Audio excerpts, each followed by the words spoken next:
আসসালামু আলাইকুম। তো আজকে নতুন একটা কাজ নিয়ে এসেছি ল্যাম্প পোস্ট। তো এই ল্যাম্প পোস্টটার টিউটোরিয়াল হচ্ছে এটা। একটু ধৈর্য সহকারে মনোযোগ দিয়ে যারা দেখবেন তাদের জন্য উপকারে আসবে, বিশেষ করে নতুনরা। তো এখানে ব্যাকগ্রাউন্ডের কাজটা ১ম এ করে নিয়েছি, দেখতে পাচ্ছেন। তো ব্যাকগ্রাউন্ডের কাজটা করতে আমার এখানে ব্লাক ব্যবহৃত হয়েছে। আর এখানে অ্যাক্রিলিক কালারে আমি কাজগুলো করছি।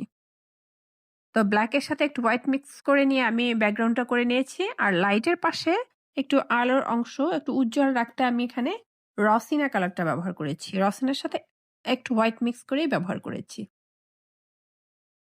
তো দেখতে পাচ্ছেন এখানে আমার ল্যাম্পের কাজটা শুরু হয়ে গিয়েছে। তো আমার এখানে লাইনার ব্রাশ ছিল না। আমার লাইনার ব্রাশগুলো সব নষ্ট হয়ে গেছে। তো যার কারণে আমি এখানে পেন ব্যবহার করছি। জেল পেন এটা। আর যাদের লাইনার ব্রাশ আছে তারা খুব সহজে লাইনার ব্রাশ দিয়ে করলে জিনিসটা আরো ভালো লাগবে। কারণ একটু মোটা করলে ভালো হয়। তো আপনারা এখানে লাইনার ব্রাশ দিয়ে খুব সহজে এটা করে নিতে পারেন। তো এই তো আমার পেন দিয়ে কাজগুলো করা মোটামুটি কমপ্লিট। তো এখানে একটা ভুল করেছি। এখানে ল্যাম্পের মাঝখানে কালো অংশটা না দিলেই হতো। কারণ এখানে আমার কালার করতে হবে। তখন আবার ওটা ঢেকে যাবে। তো যাই হোক, কাজ করতে, করতে একটু ভুল হয়েই যায়। আবার সেটাকে আবার ঠিক করা যায়, কোনো ব্যাপার না। তো এখানে লাইটের ক্ষেত্রে ব্যবহৃত হয়েছে হোয়াইট, একদম মিডলে যেটা সেটা একদম হোয়াইট। তার সাথে মিডিয়াম ইয়েলো, তার সাইডে অরেঞ্জ। এভাবে যেকোনো আলো আপনারা করতে চাইলে সে আলোটা অনেক সুন্দর লাগে, রিয়ালিস্টিক লাগে।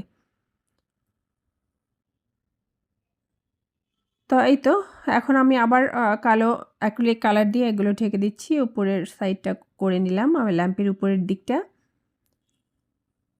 যদিও ব্রাশটা খুব চিকন না, তারপরও এটা দিয়েই করতে হচ্ছে। তো ল্যাম্পের সাইডে আলো বোঝাতে আমি ল্যাম্পের সাইডে অরেঞ্জ আর মিডিয়াম ইয়েলো দিয়ে নিলাম একটু।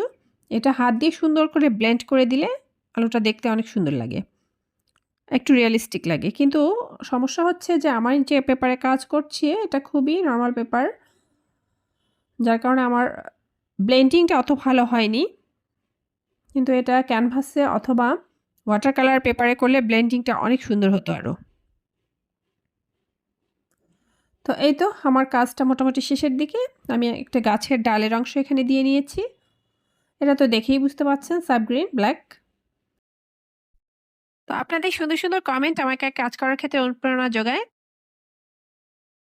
তো যারা সাপোর্ট